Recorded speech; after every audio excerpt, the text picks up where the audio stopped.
Lesson 6 of Chapter 5. This is our last lesson of this chapter. Direct variation. Direct variation is two quantities, x and y, show direct variation when y equals kx. In that equation, k is a number, but it cannot equal 0. Because if k equals 0 in that equation, that would make everything be 0 then, right? So this is our direct variation equation, y equals kx. K is always going to be a number.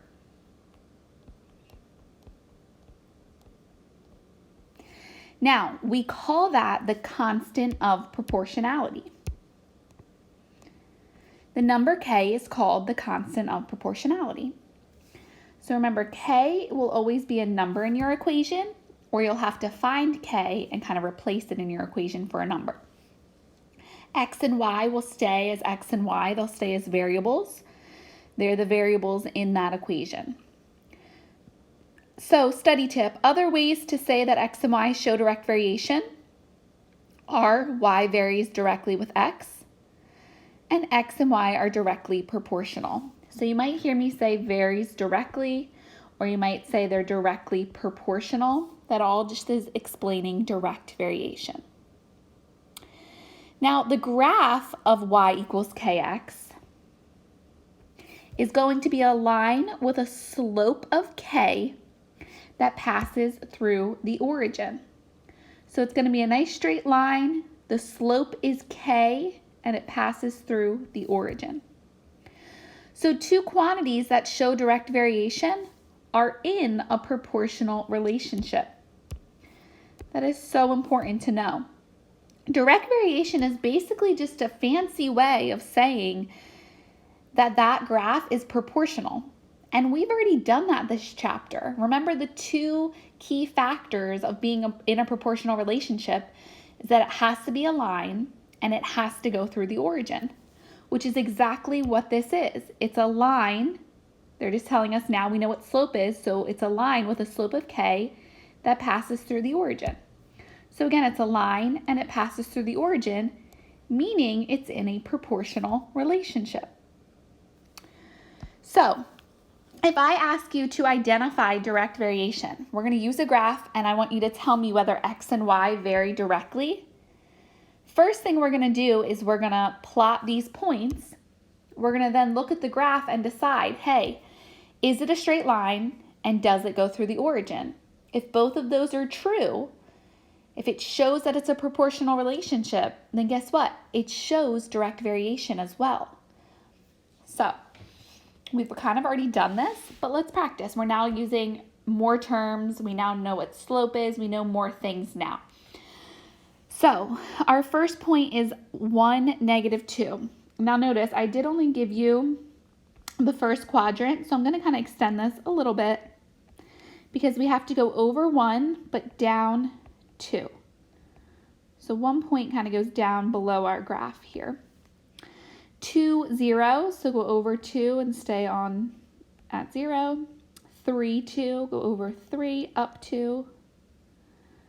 And then our last one is 4, 4. 1, 2, 3, 4, and then up 4. Now connect those points. I know, not the best. It's hard to connect them. Try to be as straight as possible.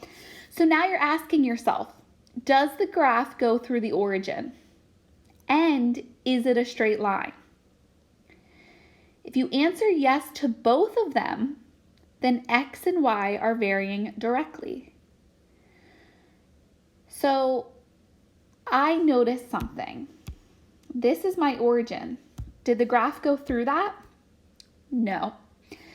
So this does not show direct variation because it's not proportional. It doesn't go through the origin and it's not a straight line. It has to be both of those to show direct variation, just like it had to do to show it being a proportional relationship. So no, because it doesn't go through the origin. So if you want to add an explanation, go ahead and do that. And now we're going to do the same thing for our next graph.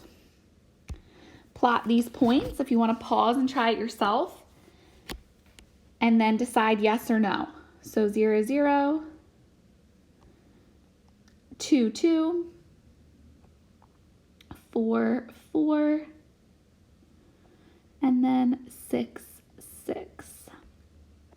Once you've plotted all the points from the table, go ahead and connect them. And now decide. And this can kind of be like your little guide. Does the graph go through the origin? I notice it does, right there. And is it nice and straight? Yeah, it looks nice and straight to me. So we answered yes to both. So guess what? These do vary directly. It shows direct variation. So my answer is yes, because it's a straight line that goes through the origin. Perfect. All right, now this is where it gets a little tricky, or not tricky, but it's where it's our new information. So using an equation to tell whether x and y are varying directly.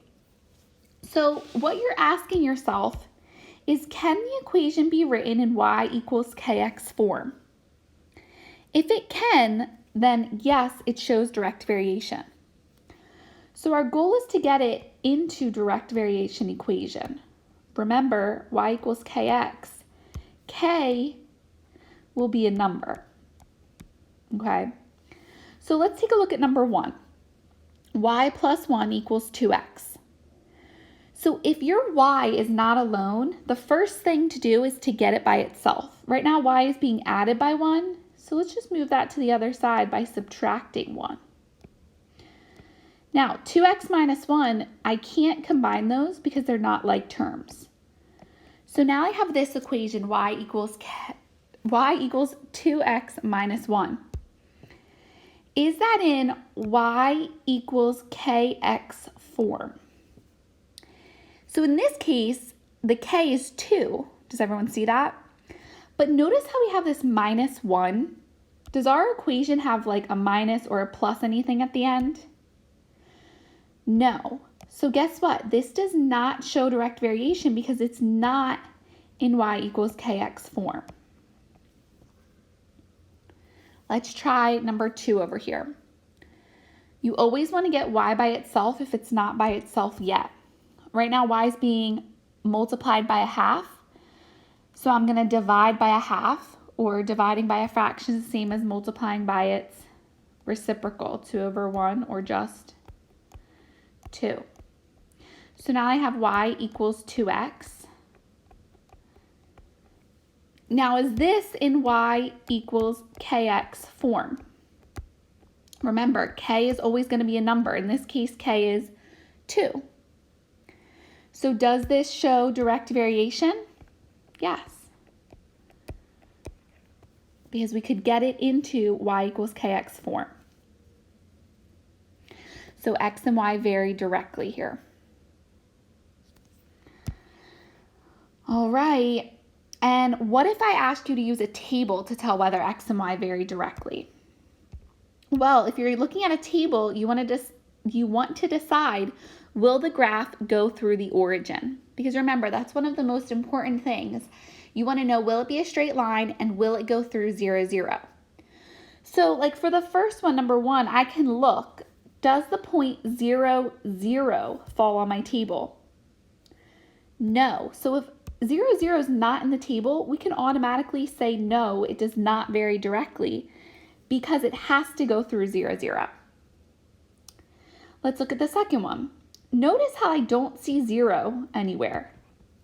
So I can't say yes or no just yet. Just because it's not there doesn't mean it doesn't. So you have to figure out, will it? So if we remember, look at your x's. Our x's are increasing by 1 as we go down. We're adding 1 each time. So I'm going to go back to 0, which means I would take away 1. Let's look at what's happening to our y's. We're adding 4 each time.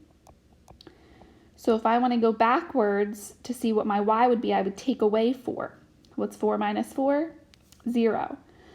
Now look, we have the point 0, 0. So will it go through the origin? Yes. And then you also kind of want to look, was this a constant like increase for our x and our y? Yes, right? We added 1 each time to our x's. We added 4 each time to our y's. So this would be yes, because it's a constant increase, and we found that 0, 0 would in fact be on that graph. All right. Number 3, look, I noticed 0, 0, but don't jump to a conclusion and say yes. This is where I'm going to trick you. Remember, it not only has to go through the origin, it has to be a straight line, meaning it has to be constant. Like here we were adding by 1 for our x's and adding by 4 for our y's every single time. Let's check what our increase is for our x's and y's for this one. Well, from -2 to -1, from -1 to 0, and 0 to 1, guess what? We do add 1 every single time, so that's constant so far. Let's look at what happens to our y's. 4 to 2, we take away 2. 2 to 0, we take away 2.